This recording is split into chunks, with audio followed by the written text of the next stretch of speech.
18. The weak and the strong. One of the weaknesses of all discussions of the doctrine of the Spirit is that studies of the doctrine are limited to texts dealing with the Holy Spirit. However, if, as we believe, all Scripture is given by the inspiration of the Triune God and communicated to the writers thereof by the Holy Spirit, then no doctrine can be discussed or understood apart from Him. Moreover, all Scripture presupposes that the covenant people read the Word in and by the Holy Spirit, and that He is basic to our every obedience. This certainly is most clearly true of the doctrine of Paul concerning the weak and the strong. Paul has much to say on this, especially in Romans chapter 14 and chapter 15 verses 1 to 13, and 1 Corinthians chapter 8. First, him that is weak in the faith receive ye, but not to doubtful disputations, or not to judge his doubtful thoughts. Romans chapter 14 verse 1. The word weak is astheneo. It is not a flattering term. It means strengthless or physically impotent. Paul is obviously making a judgment at the outset. Some believers are clearly poorly equipped and very weak. Paul by no means allows the weak to regard their condition as normal. He calls them impotent. Elsewhere, he calls them babies. Hebrews chapter 5 verse 13. And ignorant or unlearned, idiotes, in 1 Corinthians chapter 14 verses 16, 23 and 24. To remain impotent is a sin, but to despise those weak believers is also a sin. Growth is normal to life, and power is basic to our life in Christ. John chapter 1 verse 12. To be an impotent or powerless Christian is a contradiction in terms.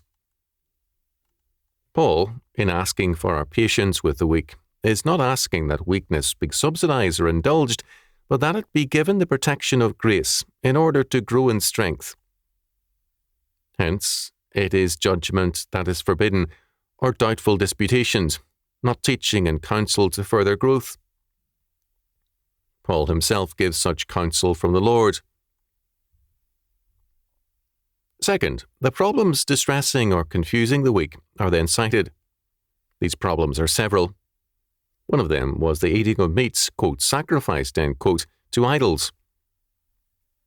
The slaughter of all animals in antiquity was a religious act, and, in this case, the vendors or meat sellers were pagans. Another problem was the observance of days. In the early church, many men observed, for example, both the Jewish Sabbath and the Lord's Day, or Christian Sabbath.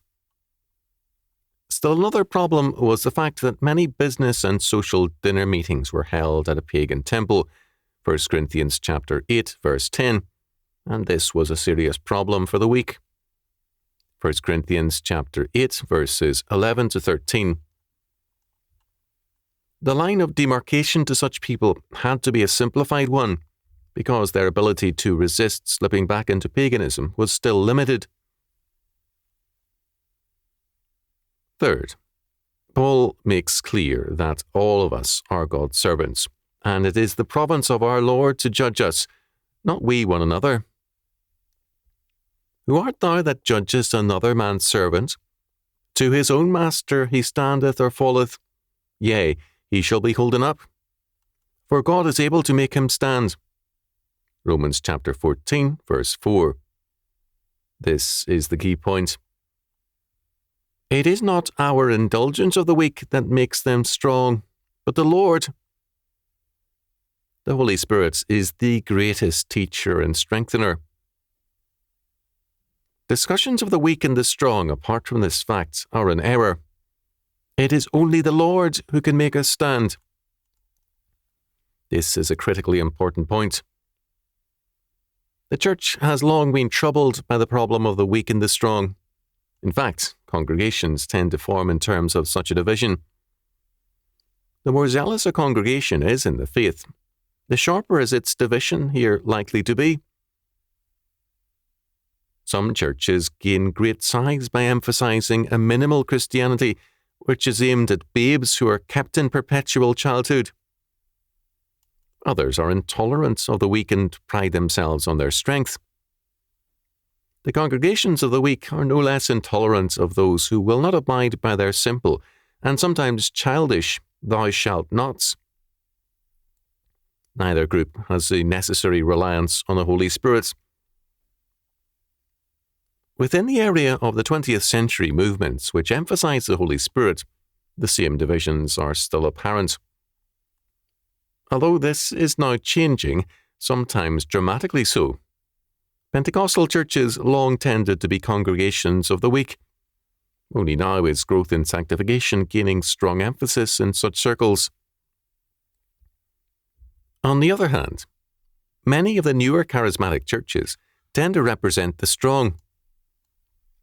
One problem in all cases is that the Holy Spirit is tied more closely in the thinking of almost all groups, with experience rather than learning and growth. It can be said, rather, that the true experience in the Holy Spirit is one of learning and growth. Fourth, just as the focal point of the doctrine of the Spirit cannot be a private experience, but our sanctification or strengthening for God's service, so all our lives are to be God-centered. For none of us liveth to himself, and no man dieth to himself. For whether we live unto the Lord, and whether we die unto the Lord. Whether we live, therefore, or die, we are the Lord's. Romans chapter 14, verses 7 to 8. We are God's property, and members of the supernatural community of the Spirit. Christ is the Lord of the living and, quote, the dead, end quote. We are all one community and one body in Him. Thus, neither we nor our local congregation can be the focus of our living, but always and only the Lord and His all-inclusive purposes. The purpose of Christ's death and resurrection was this community and kingdom. Romans chapter 14, verse 9. How then can we make our private judgments the governing factor in His realm? It is He and His law which shall judge us all, and His plan includes His triumph and the submission of all to Him.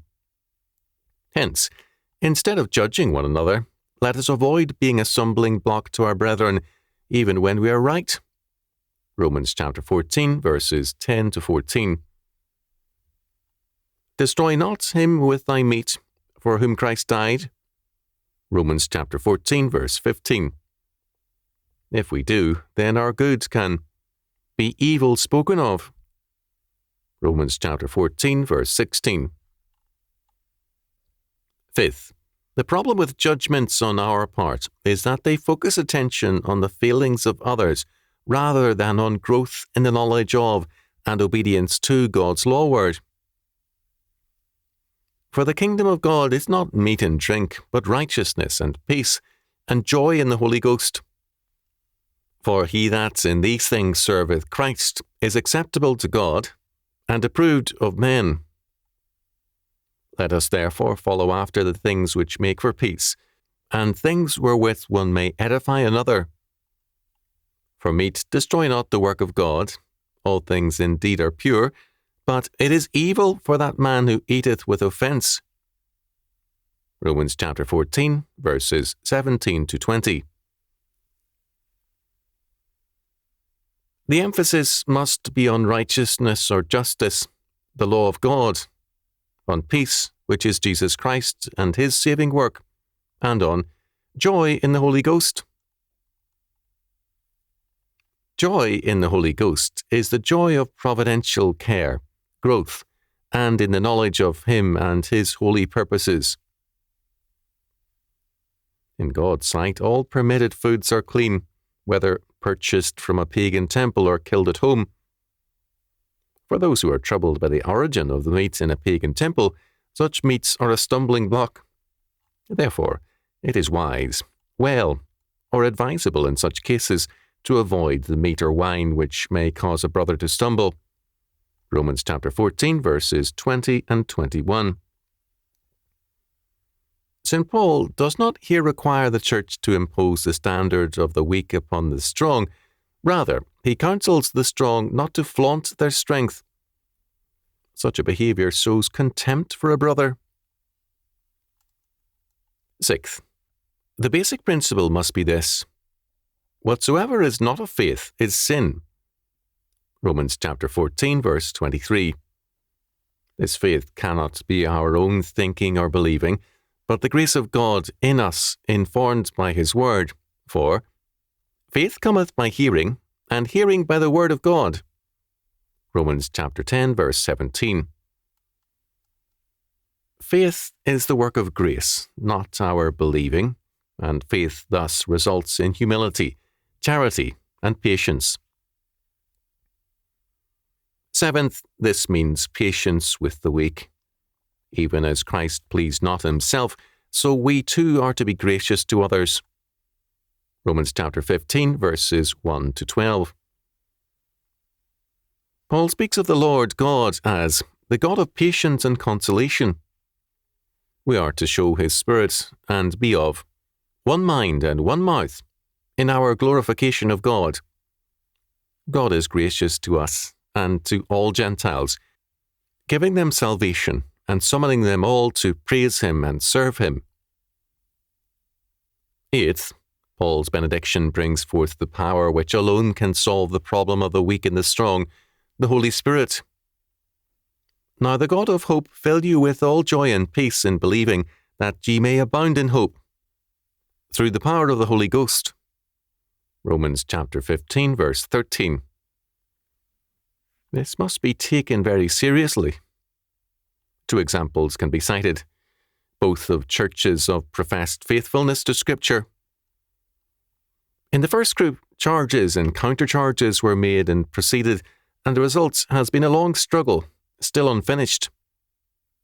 Lip service was paid to the Spirit by a preliminary prayer session, which invoked the Spirit. Then, putting that aside, all fell to work honing their intellectual hatchets to bury them in one another. In the second group, the difficulty was made an immediate matter of prayer.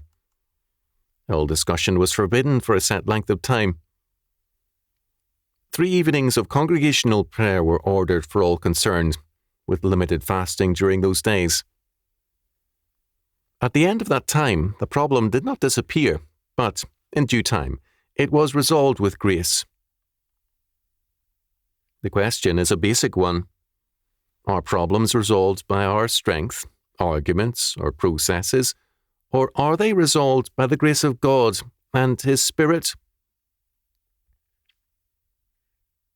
Scripture does not ask us to despise or set aside our strength, arguments, or judicial processes, but rather to give priority to the triune God and to use all our assets under the direction of the Spirit.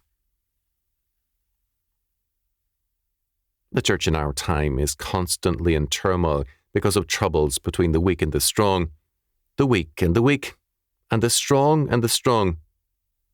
It is time for men in the church to take a back seat to the Holy Spirit.